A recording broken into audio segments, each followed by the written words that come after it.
आज मैं आपको बीए सेकंड सेमेस्टर के सब्जेक्ट एंशिएंट हिस्ट्री के 30 ऐसे क्वेश्चन कराने वाला हूं जो आपको एग्जाम में सीधे देखने को मिलने वाले हैं। ये क्वेश्चन हर साल हर यूनिवर्सिटीज़ में बार बार रिपीटेड हुए हैं। उन्हीं क्वेश्चन को मैंने आज लिया हुआ है, तो इन क्वेश्चन को बिना देखे पेपर में बिल्कुल भी मत जाना। यहाँ से आपको ये 30 में से कम नहीं तो 16 से 17 क्वेश्चन देखने को मिलने वाले हैं। हो सकता है किसी किसी यूनिवर्सिटीज़ में तीसों के तीसों क्वेश्चन भी फंस जाएँ। तो ये एमसीक्यू छोड़ना बिल्कुल नहीं है। एक-एक एमसीक्यूज़ को मैं अच्छे से और एक्सप्लेनेशन के साथ समझाऊँगा। चैनल पर नए हैं तो सब्सक्राइब ज़रूर करना। पीडीएफ के लिए आप हमें टेलीग्राम पर मैसेज कर सकते हैं। टेलीग्राम का लिंक आपको डिस्क्रिप्शन पर और हमारे चैनल के बायो पर मिल जाएगा। तो एक्सप्लेनेशन के साथ इन्हें समझेंगे बिल्कुल बारीकी से और आसान भाषा में। शुरू करते हैं पहला क्वेश्चन, प्रसिद्ध चिकित्सक जीवक को किसने नियुक्त किया था? तो याद रखना इसे बिंबिसार ने नियुक्त किया था। यह प्राचीन भारत के एक प्रसिद्ध आयुर्वेदाचार्य थे। इन्हों को राजा बिंबिसार ने अपनी निजी चिकित्सा के रूप में नियुक्त किया था। क्वेश्चन नंबर दूसरा है हमारा, कृष्णदेव राय किस वंश के शासक थे? तो कृष्णदेव राय तुलु वंश के शासक थे और ये विजयनगर साम्राज्य के सबसे महान सम्राट थे। याद रखना कहाँ के सम्राट थे? तो विजयनगर साम्राज्य के सम्राट थे। इंपॉर्टेंट क्वेश्चन है। क्वेश्चन नंबर 30 है हमारा, अशोक किस वंश के शासक थे? तो ये सबको मालूम ही होगा। अशोक मौर्य वंश के सबसे प्रतापी राजाओं में से एक थे।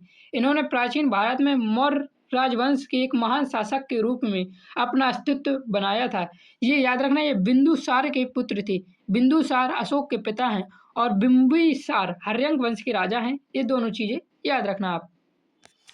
क्वेश्चन नंबर चौथा है हमारा, देखिए दिया हुआ, समुद्रगुप्त को किस नाम से जाना जाता है? तो याद रखना समुद्रगुप्त को भारत का नेपोलियन कहा जाता है। इनकी सैन्य विजयों और विस्तारवाद नीतियों के कारण इन्हें भारत का नेपोलियन कहा गया था। और भारत का नेपोलियन इन्हें किसने कहा था? तो याद रखना विंसेंट ए स्मिथ ने इन्हें भारत का नेपोलियन कहा था। Very very important question.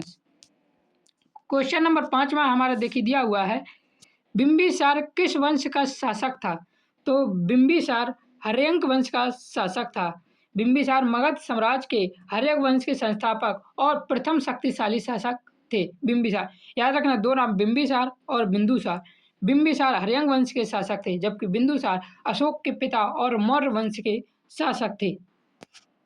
Question number 6 है हमारा, पाटलिपुत्र को मगध की राजधानी किसने बनाया?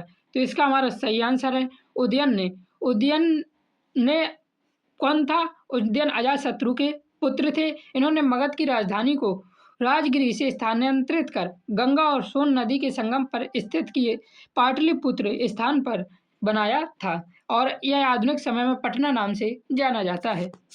क्वेश्चन नंबर 7 है हमारा, हर्षवर्धन की राजधानी कहाँ थी? तो इसका हमारा सही आंसर हो जाएगा कन्नौज में। हर्षवर्धन की राजधानी कन्नौज में थी।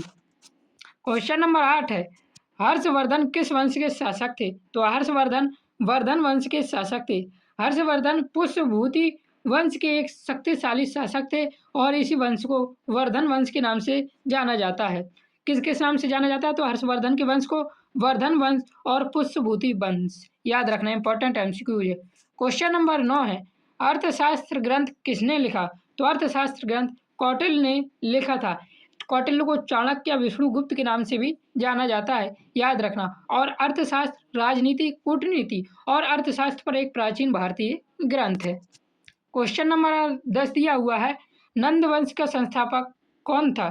तो याद रखना, नंद वंश का संस्थापक था महापद्मनंद। इन्होंने शिशुनाग वंश को उखाड़ फेंक कर मगध में नंद वंश का स्थापना की थी और धनानंद इस वंश का अंतिम शासक था। चंद्रगुप्त ने धनानंद को मारकर मौर्य वंश की स्थापना की थी और चंद्रगुप्त के बेटे का नाम बिंबिसार था। याद रखना, ये 4 क्वेश्चन मैंने यहाँ से आपके कंप्लीट करवा दिए।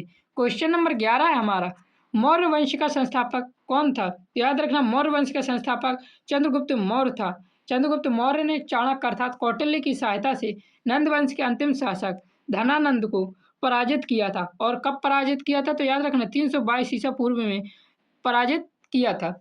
तो मैं आपको एक्सप्लेनेशन इतनी अच्छे से दे रहा हूँ कि आपके यहाँ से और भी क्वेश्चन फंस जाएंगे। क्वेश्चन नंबर 12, प्रथम भारतीय साम्राज्य की स्थापना किसने की? तो प्रथम भारतीय साम्राज्य की स्थापना चंद्रगुप्त मौर्य ने की थी। क्वेश्चन नंबर 13 है हमारा, चंद्रगुप्त मौर्य ने नंद वंश को किसकी सहायता से पराजित किया था? तो अभी मैंने आपको बताया कौटिल्य की सहायता से 322 ईसा पूर्व में पराजित किया था, याद रखना। क्वेश्चन नंबर 14 है, मेगास्थनीज किसके शासनकाल में भारत आया था? तो मेगास्थनीज किसके शासनकाल में भारत आया था? तो याद रखना यह चंद्रगुप्त मौर्य के शासनकाल में भारत आया था। यह एक यूनानी राजदूत था जिसे सेल्यूकस निकेटर ने चंद्रगुप्त मौर्य के दरबार में भेजा था और मेगास्थनीज ने एक पुस्तक लिखी थी जिसका नाम था इंडिका, याद रखना। बहुत इंपॉर्टेंट क्वेश्चन है, छोड़ने की गलती बिल्कुल मत करना। मैं आपको इतनी अच्छी एक्सप्लेनेशन दूंगा कि यहाँ से आपको ज़्यादा से ज़्यादा क्वेश्चन देखने को मिलने वाले हैं। क्वेश्चन नंबर 15, मेगास्थनीज की पुस्तक का नाम क्या है? तो अभी अभी मैंने आपको बताया मेगास्थनीज की पुस्तक का नाम इंडिका था। Question number 16, very very important, और हर साल ये क्वेश्चन पूछा गया, बार बार पूछा गया और हर यूनिवर्सिटीज में पूछा गया है। कलिंग युद्ध किस वर्ष हुआ था? तो याद रखना कलिंग युद्ध 261 ईसा पूर्व में हुआ था। यह युद्ध अशोक और कलिंग अर्थात जो वर्तमान ओडिशा है के बीच हुआ था। कब हुआ था? तो 261 ईसा पूर्व में हुआ था। क्वेश्चन नंबर 17 है हमारा, अशोक ने बौद्ध धर्म कब अपनाया? तो अशोक ने कलिंग युद्ध के बाद बौद्ध धर्म अपना लिया था। क्वेश्चन नंबर 18 है हमारा, अशोक को अभिलेखों में किस नाम से जाना जाता है? तो अशोक को अभिलेखों में प्रियदर्शी के नाम से जाना जाता है। प्रियदर्शी का देव नाम प्रियदर्शी कहा जाता है, जिसका अर्थ होता है देवताओं का प्रिय या देखने में प्रिय से संबोधित है ये प्रियदर्शी। क्वेश्चन नंबर 19 है हमारा, अंतिम मौर्य शासक कौन था? तो अंतिम मौर्य शासक बृहद्रथ था। बृहद्रथ मौर्य वंश का अंतिम शासक था। उसके सेनापति पुष्यमित्र शुंग ने बृहद्रथ की हत्या कर दी थी और शुंग वंश की स्थापना की थी। याद रखना अंतिम मौर्य शासक कौन था? तो बृहद्रथ था। और इसकी हत्या किसने की थी? तो पुष्यमित्र शुंग ने की थी। और पुष्यमित्र शुंग ने बृहद्रथ की हत्या कर किस वंश की स्थापना की थी? तो याद रखना शुंग वंश की स्थापना की थी। क्वेश्चन नंबर 20 है हमारा, गुप्त काल को किस नाम से जाना जाता है? तो गुप्त काल को स्वर्ण युग के नाम से जाना जाता है, क्योंकि इस दौरान कला, विज्ञान और साहित्य और गणित के क्षेत्र में भी बहुत अधिक प्रगति हुई थी, इसलिए गुप्त काल को भारत का स्वर्ण युग भी कहा जाता है। क्वेश्चन नंबर 21 है हमारा, प्रयाग प्रशस्ति किससे संबंधित है? तो प्रयाग प्रशस्ति समुद्रगुप्त से संबंधित है। यह इलाहाबाद स्तंभ लेख है जो कि समुद्रगुप्त के दरबार कवि हरिसेन ने की थी। याद रखना समुद्रगुप्त प्रयाग प्रशस्ति समुद्रगुप्त से संबंधित है। यह इलाहाबाद का स्तंभ लेख है। इसको किसने लिखा था? तो याद रखना हरिसेन ने लिखा था। यह समुद्रगुप्त का दरबारी कवि था। इंपॉर्टेंट क्वेश्चन आपको यहाँ से बहुत बनने वाले हैं जितनी मैं एक्सप्लेनेशन दे रहा हूँ। क्वेश्चन नंबर 22, चंद्रगुप्त द्वितीय को किस नाम से जाना जाता है? तो चंद्रगुप्त द्वितीय को विक्रमादित्य के नाम से जाना जाता है। चंद्रगुप्त द्वितीय गुप्त वंश के एक महान शासक थे जिन्होंने शकों को हराने के बाद विक्रमादित्य की उपाधि धारण की थी। याद रखना चंद्रगुप्त ने किसे हराने के बाद विक्रमादित्य की उपाधि धारण की थी? तो शकों को हराने के बाद विक्रमादित्य की उपाधि धारण की थी।